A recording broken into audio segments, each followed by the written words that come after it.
Hello my dear friends, स्वागत है आपका आपके अपने यूट्यूब चैनल पाथ मेकर में। मेरे नाम है सौरभ और दोस्तों अब हम बात करने वाले हैं एसएससी का जो दिल्ली पुलिस का एग्जाम हुआ था 2 दिसंबर का सेकंड शिफ्ट में कौन कौन से जीके के क्वेश्चन पूछे गए थे और आगे कौन से क्वेश्चन पूछे जाने की संभावना है। ठीक है, देखिए दोस्तों, पहला क्वेश्चन जो पूछा गया था वो पूछा गया था दोस्तों, अंधेर नगरी चौपट राजा किसकी रचना है। इसका सही आंसर है दोस्तों भारतेंदु हरिश्चंद्र की रचना है अंधेर नगरी चौपट राजा। ठीक है, नेक्स्ट क्वेश्चन आया था दोस्तों, देखिए सन 1881 में सबसे पहले कारखाना अधिनियम फैक्ट्री एक्ट किसके शासनकाल में पारित किए गए थे। देखिए दोस्तों, जीके बूस्ट अप सीरीज के माध्यम से ये क्वेश्चन मैंने आपको करा रखा था दोस्तों। ये किए गए थे लॉर्ड रिपन के काल में और लॉर्ड रिपन को दोस्तों स्थानीय स्वशासन के जनक के रूप में भी जाना जाता है।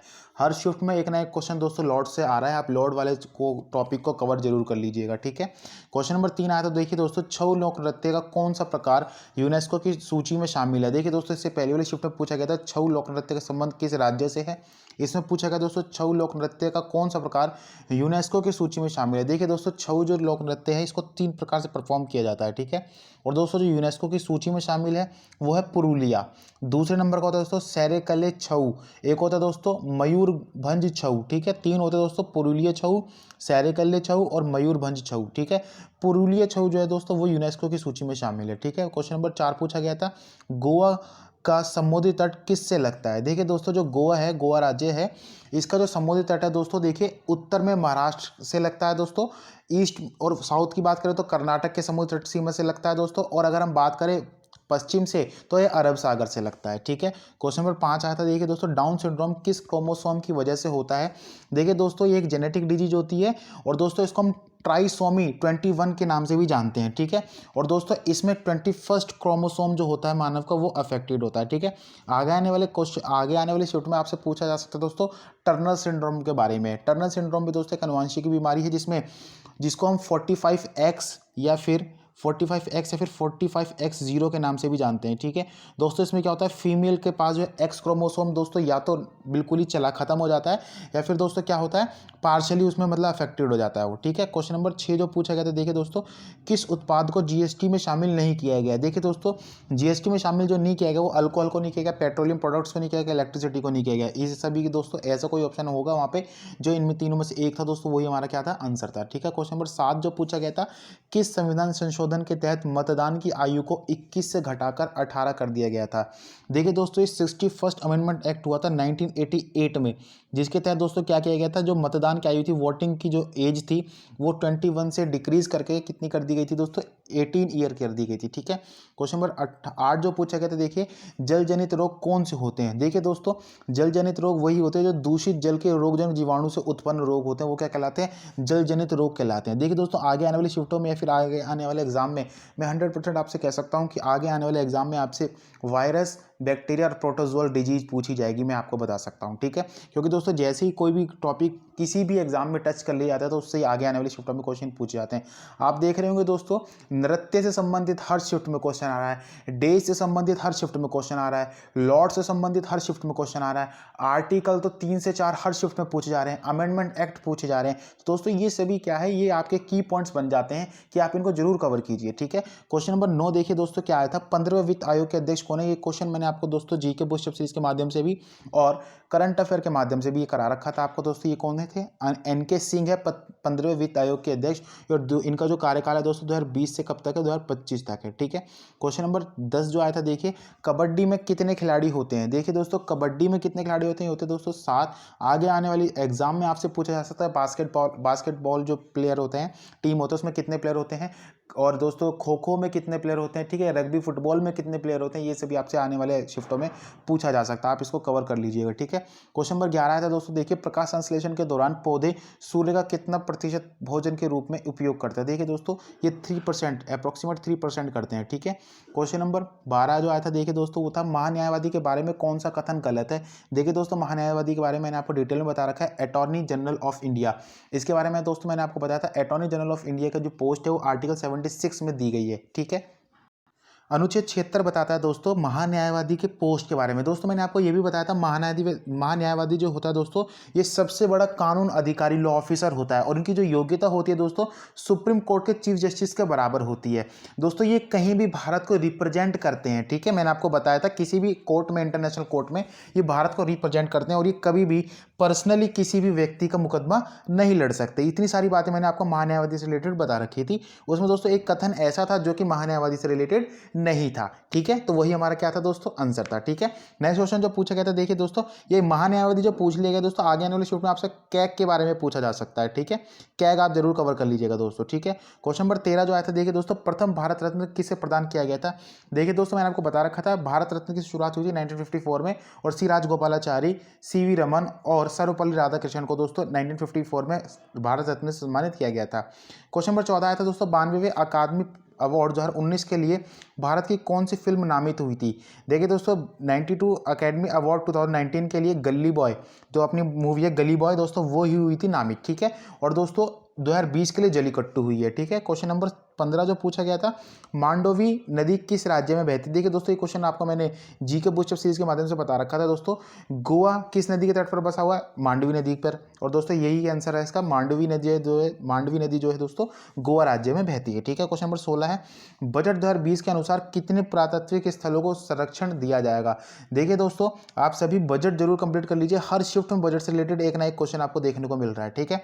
तो दोस्तों कितने हैं दोस्तों, 5 स्थल हैं दोस्तों जिनको पुरातात्विक स्थल है, जिनको संरक्षण किया जाएगा, ठीक है। कौन कौन से हैं देखिए दोस्तों, राखीगढ़ी हरियाणा, जो महाभारत का हस्तिनापुर है उत्तर प्रदेश में स्थित है वो है, एक है दोस्तों शिव सागर असम में स्थित है, एक है दोस्तों धौलावीरा जो कि गुजरात में स्थित है, और एक है दोस्तों अजीचन्नलूर जो कि तमिलनाडु में स्थित है। ये दोस्तों 5 पुरातात्विक स्थल है जिनका संरक्षण किया जाएगा, ठीक है। क्वेश्चन नंबर 17 पूछा गया था, कौन सी योजना वित्त मंत्रालय के अंतर्गत नहीं आती।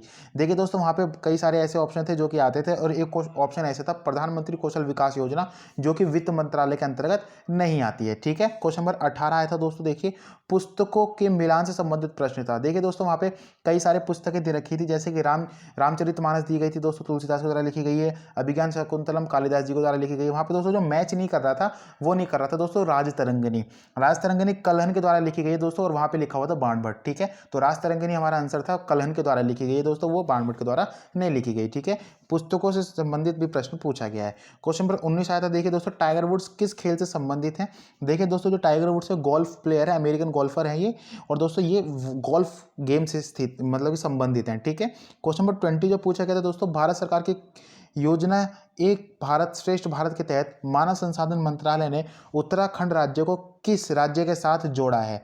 देखिए दोस्तों, ये उत्तराखंड राज्य को जो जोड़ा गया है दोस्तों, वो जोड़ा गया है कर्नाटक के साथ, ठीक है। किसके साथ जोड़ा गया दोस्तों, कर्नाटक के साथ। इस योजना का उद्देश्य क्या है दोस्तों, विभिन्न सांस्कृतिक गतिविधियों के माध्यम से राष्ट्रीय एकता की भावना को बढ़ावा देना ही इस योजना का उद्देश्य है। इसलिए दोस्तों क्या है, दो दो राज्यों की एक जोड़ी बनाई जाती है, और इसमें क्या होता है दोस्तों, सांस्कृतिक कार्यक्रम का आदान प्रदान किया जाता है, और इससे क्या है, हमारी दोस्तों राष्ट्रीय एकता को बढ़ावा मिलता है।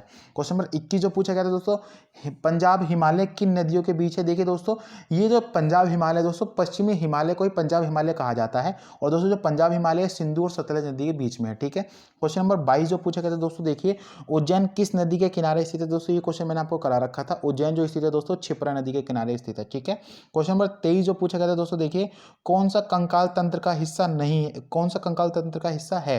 देखिए दोस्तों, पित्त ऑप्शन में था, अग्नाशय ऑप्शन में था, मूत्राशय ऑप्शन में था, और जांघ की हड्डी। तो देखिए दोस्तों, कंकाल तंत्र मतलब कि बोन सिस्टम से रिलेटेड है दोस्तों, तो कौन सा होगा, जांघ की हड्डी आंसर था उसका। क्वेश्चन नंबर 24 पूछा गया था दोस्तों, 2016 में साक्षी मलिक के द्वारा ओलंपिक रियो दी जेनेरियो में किस स्पोर्ट में ब्रॉन्ज मेडल जीता। तो देखिए दोस्तों, फ्री स्टाइल रेसलिंग, आप सभी जानते हैं रेसलिंग प्लेयर है दोस्तों साक्षी मलिक, उन्होंने फ्री स्टाइल रेसलिंग में ही 2016 में रियो दी जेनेरियो में ब्रॉन्ज मेडल जीता था। क्वेश्चन नंबर 25 जो पूछा गया था दोस्तों, देखिए सन 1658 में औरंगजेब ने किस नदी के किनारे युद्ध लड़ा था।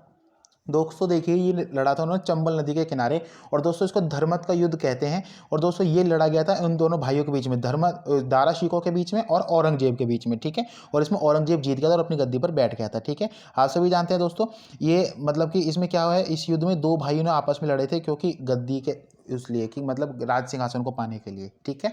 बढ़ते हैं दोस्तों नेक्स्ट क्वेश्चन की ओर। क्वेश्चन नंबर 26 की ओर बढ़ते हैं दोस्तों, पोंग लाबसोल पर्व किस राज्य में मनाया जाता है। देखिए दोस्तों, जो पोंग लाबसोल जो मनाया जाता है सिक्किम में मनाया जाता है। देखिए दोस्तों, पर्व से रिलेटेड भी हर शिफ्ट में एक नया क्वेश्चन आ ही रहा है, आप देख रहे होंगे। क्वेश्चन नंबर 27 पूछा गया था, कौन से आंग्ल मैसूर युद्ध में श्रीरंगपट्टनम की संधि हुई थी। तो दोस्तों हुई थी तीसरे आंग्ल मैसूर युद्ध में, ठीक है, जो कि कब लड़ा गया था दोस्तों, 1790 से 92 में लड़ा गया था। देखिए दोस्तों, सबसे पहला, ये सभी के सभी मैंने आपको बता रखे थे, आंग्ल मैसूर युद्ध मैंने आपको चारों के चारों बता रखे हैं दोस्तों। पहला आंग्ल मैसूर युद्ध 1767 से 69 के बीच में लड़ा गया था। दूसरा आंग्ल मैसूर युद्ध 1780 से 84 के बीच में लड़ा गया था।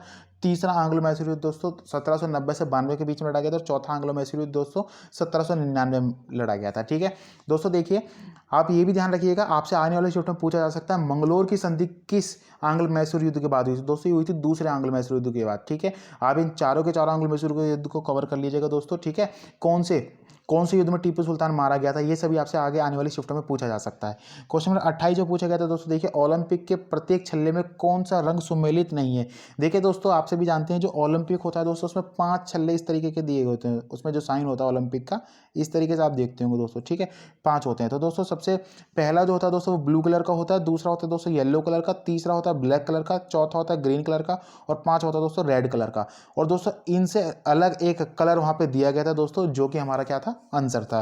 क्वेश्चन नंबर 29 पूछा गया था दोस्तों, 14वीं शताब्दी में कौन सा यात्री भारत आया था। देखिए दोस्तों, 14वीं शताब्दी में आए थे इब्न बतूता, जो कि मोरक्को ट्रैवलर था दोस्तों, ठीक है, और इनके द्वारा ही किताबुल रहला पुस्तक लिखी गई थी दोस्तों। आगे आने वाली शूट में आपसे पूछा जा सकता है 11वीं शताब्दी में कौन आया था दोस्तों, वो आए थे अल बरूनी। आने वाली शूट में दोस्तों आपसे ये भी पूछा जा सकता है दोस्तों कि जो मतलब कि भारत में जो चाइनीज ट्रैवलर थे हुइंग सांग, ठीक है, वो कब आया था। इस तरीके के क्वेश्चन भी आपको आने वाली शिफ्टों में देखने को मिल सकते हैं। चाइनीज ट्रैवलर से रिलेटेड जरूर आपको क्वेश्चन आने वाली शिफ्टों में मिलेगा, ठीक है, मतलब ट्रैवलर टॉपिक से रिलेटेड आपको कोई ना कोई क्वेश्चन आने वाली शिफ्टों में देखने को मिल सकता है। क्वेश्चन नंबर 30 आता है दोस्तों, मानव विकास सूचकांक 2019 के अनुसार भारत की रैंकिंग क्या थी। देखिए दोस्तों, ये क्वेश्चन मैंने आपको करंट अफेयर के माध्यम से करा रखा था। इसमें दोस्तों भारत की रैंकिंग थी 129, कितनी थी दोस्तों, भारत की रैंकिंग थी 129 आउट ऑफ 189 से, ठीक है, 189 में से 129 रैंकिंग भारत की थी। और प्रथम स्थान पर जो रहे थे दोस्तों, वो रहे थे नॉर्वे कंट्री रही थी दोस्तों प्रथम स्थान पर। दोस्तों आप सूचकांक से रिलेटेड जरूर कवर कर लीजिए, हर शूट में इससे क्वेश्चन एक ना एक पूछा ही जा रहा है। क्वेश्चन नंबर 31 आता है दोस्तों, पैन नंबर में कितने डिजिट होते हैं। देखिए दोस्तों, 10 डिजिट का अल्फा न्यूमेरिक नंबर होता है पैन नंबर, जिसकी फुल फॉर्म होती है दोस्तों परमानेंट अकाउंट नंबर, ठीक है। और दोस्तों ये पैन नंबर पूछ लिया गया, आने वाली शिफ्टों में 99% संभावना है कि आपसे आधार नंबर कितने डिजिट का होता है पूछा जाने की बहुत अत्यधिक संभावना है। क्वेश्चन नंबर 32 पूछा गया था दोस्तों, देखिए अगस्त 2020 के अनुसार किस राज्य में द्विसदन प्रणाली है। देखिए दोस्तों, मैंने आपको ये जीके बूस्ट अप सीरीज के माध्यम से बता रखा है, द्विसदन का मतलब है दोस्तों विधानसभा और विधान परिषद का विद्यमान होना। दोस्तों ऐसे 7 राज्य थे, लेकिन जम्मू एंड कश्मीर हट गया है, तो दोस्तों अब कितने रह गए, 6 राज्य कौन कौन से हैं दोस्तों। देखिए 6 राज्य जो हैं वो हैं दोस्तों तेलंगाना, उत्तर प्रदेश, बिहार, महाराष्ट्र, आंध्र प्रदेश और कर्नाटक। ये 6 राज्य हैं दोस्तों ऐसे जहाँ पे द्विसदन प्रणाली स्थित है दोस्तों। एक राज्य ऐसा था जो ऑप्शन में दिया था जो कि नहीं था, ठीक है। और दोस्तों हमारे पास उसमें हमें बताना था कौन से सदन प्रणाली है, तो दोस्तों 3 ऐसे थे जिसमें नहीं थे और एक ऐसा था उनमें से जिसमें थी, तो हमारा वही आंसर था, ठीक है। क्वेश्चन नंबर 33 आया था दोस्तों, हाल ही में भारत सरकार द्वारा विमुद्रीकरण किस वर्ष किया गया था। देखिए दोस्तों, विमुद्रीकरण का मतलब है डिमोनेटाइजेशन, डिमोनेटाइजेशन से मतलब है दोस्तों, मतलब कि नोट चेंज, जो नोट बदले गए थे, नोटबंदी की गई थी दोस्तों, वो पूछना चाहता है यहाँ पे। ये क्या गया था दोस्तों 8 नवंबर 2016 को, ठीक है, 2016 को ही आप जानते हैं दोस्तों नोटबंदी की गई थी बीजेपी गवर्नमेंट के द्वारा। क्वेश्चन नंबर 34 पूछा गया था दोस्तों, कोरोमंडल तट के मैदान भारत में किस दिशा में स्थित है। देखिए दोस्तों, ये क्वेश्चन भी मैंने आपको बता रखा था, कोरोमंडल तट से रिलेटेड क्वेश्चन मैंने आपको कराया था दोस्तों। ये क्या है, साउथ में स्थित है। आप सभी जानते हैं दोस्तों, तमिलनाडु, आंध्र प्रदेश, पुडुचेरी की जो है दोस्तों वो कोरोमंडल तट कहलाता है, और गुजरात से लेकर के गोवा तक कोंकण तट कहलाता है। तो आने वाली शिफ्ट में कोंकण तट से रिलेटेड आप क्वेश्चन देखने को मिल सकता है। क्वेश्चन नंबर 35 आता है दोस्तों, काकरापाई सिंचाई परियोजना किस नदी पर स्थित। देखिए दोस्तों, ये क्वेश्चन भी मैंने आपको करा रखा है, ये ताप्ती नदी पर स्थित है दोस्तों, काकरापारा सिंचाई परियोजना। आने वाली शिफ्ट में दोस्तों आपसे उकाई परियोजना से रिलेटेड पूछा जा सकता है, हीराकुंड बांध परियोजना से रिलेटेड पूछा जा सकता है, दामोदर घाटी परियोजना से रिलेटेड क्वेश्चन पूछा जा सकता है, भाखड़ा नांगल बांध रिलेटेड परियोजना से क्वेश्चन पूछा जा सकता है। दोस्तों ये जितने भी परियोजना है, जितने भी बांध हैं, आप जरूर कर लीजिए, आने वाले शिफ्ट में यहाँ से आपको क्वेश्चन को देखने को मिल सकते हैं, ठीक है। क्वेश्चन नंबर 36 जो आता है, देखिए दोस्तों अगस्त 2020 में गोवा राज्य में से राज्यसभा में आवंटित सीटों की संख्या कितनी। देखिए दोस्तों, अगर आप हमारी वीडियोस देखते हैं तो मैंने आपको 1-2 वीडियो पहले ही बता दिया था कि राज्यसभा की सीटें से रिलेटेड आप जरूर क्वेश्चन को कवर कर लीजिए। हर शिफ्ट में इस तरीके से क्वेश्चन पूछे जा रहे हैं, ठीक है। इससे पहले झारखंड से रिलेटेड पूछा गया था दोस्तों। तो गोवा से कितनी सीटें हैं, देखिए दोस्तों गोवा से सीटें लोकसभा में 2 हैं और राज्यसभा में दोस्तों 1 है, ठीक है। और अगर हम बात करें दोस्तों गोवा की विधानसभा में कितनी सीटें, तो गोवा की विधानसभा में 40 सीटें हैं, ठीक है। क्वेश्चन नंबर 37 जो आया था, देखिए दोस्तों क्वेश्चन नंबर 37 आया था, विश्व जल दिवस कब मनाया जाता है। ये क्वेश्चन भी दोस्तों मैंने आपको जीके बुक सीरीज के माध्यम से करा रखा था। 22 मार्च को मनाते हैं दोस्तों जल दिवस, 22 अप्रैल को मनाते हैं दोस्तों क्या, पृथ्वी दिवस, ठीक है। और दोस्तों देश से रिलेटेड क्वेश्चन हर शिफ्ट में आ रहा है, आप देश को जरूर कवर कीजिए। क्वेश्चन नंबर 38 आया है दोस्तों, ईसा मसीह के पुनः जन्म होने पर कौन सा पर्व मनाया जाता है दोस्तों, ये मनाया था ईस्टर पर्व। कौन सा दोस्तों, ईस्टर पर्व मनाते हैं, ईस्टर पर्व मनाते हैं दोस्तों ईसा मसीह के पुनः जन्म होने के पर्व पे, ठीक है। क्वेश्चन नंबर 39 आया था, पीओपी का पूर्ण रूप क्या, देखिए दोस्तों यहाँ पे प्लास्टर ऑफ पेरिस में पूछा गया था। इसके जो ऑप्शन दिए गए थे वो दोस्तों उसके में अकॉर्डिंग आंसर था पोस्ट ऑफिस प्रोटोकॉल। क्या था दोस्तों, पोस्ट ऑफिस प्रोटोकॉल, ठीक है, पोस्ट ऑफिस प्रोटोकॉल इसका आंसर था, ठीक है। नेक्स्ट क्वेश्चन है दोस्तों, क्वेश्चन नंबर 40 पूछा गया था, किस मुगल बादशाह द्वारा गोलकुंडा को जीता गया था। देखिए दोस्तों गोलकुंडा को जीता गया था औरंगजेब के द्वारा 1687 में, ठीक है। यह दोस्तों क्या है, दक्षिण भारत के हैदराबाद नगर में स्थित है दोस्तों क्या, गोलकुंडा, ठीक है। इसका निर्माण दोस्तों वारंगल के राजा ने 14वीं शताब्दी में करवाया था, ठीक है। किसका दोस्तों, गोलकुंडा का। क्वेश्चन नंबर 41 आया था दोस्तों, ग्रहों के रंग किस पर निर्भर करते हैं। देखिए दोस्तों ग्रहों के रंग जो होते हैं दोस्तों वो उसके सरफेस पर, उसके एटमॉस्फेयर पर, और दोस्तों जो उस पर लाइट का रिफ्लेक्शन होता है उसके ऊपर निर्भर करते हैं ग्रहों के रंग, ठीक है। क्वेश्चन नंबर 42 आया था दोस्तों, मंदिर और गुफा को सम्मिलित कीजिए। उसमें ऐसे ऐसे ऑप्शन थे दोस्तों, कंदिर महादेव का मंदिर मध्य प्रदेश, जगन्नाथ का मंदिर उड़ीसा, हजारों राम का मंदिर उड़ीसा, अजंता की गुफा महाराष्ट्र, इस तरीके के ऑप्शन थे दोस्तों। वहाँ पे हमें क्या मैचिंग करनी थी उनकी, ठीक है, कौन कहाँ पे है, ठीक है। दोस्तों हमें इतने ही क्वेश्चन मिल पाए, अगर आप इनसे अधिक क्वेश्चन जानते हैं तो आप कमेंट सेक्शन में कमेंट करके बताइएगा दोस्तों, ताकि और भी स्टूडेंट्स का फायदा हो सके। देखिए दोस्तों जितने भी हमने क्वेश्चन डिस्कस किए एक्चुअल में वास्तविक तौर पर आए हुए क्वेश्चन है, एक भी क्वेश्चन ऐसे नहीं है दोस्तों जो अपने आप से बनाया गया है, ठीक है। दोस्तों अब विदा लेते हैं, अब आपसे मिलेंगे अपनी नेक्स्ट वीडियो में। अब हम आगे आने वाली शिफ्टों का एनालिसिस करेंगे कि कौन कौन से एग्जाम में क्वेश्चन पूछे गए, ठीक है दोस्तों। अब विदा लेते हैं, आपसे मिलेंगे अपनी नेक्स्ट वीडियो में। थैंक्स फॉर वॉचिंग गाइस, जय हिंद जय भारत।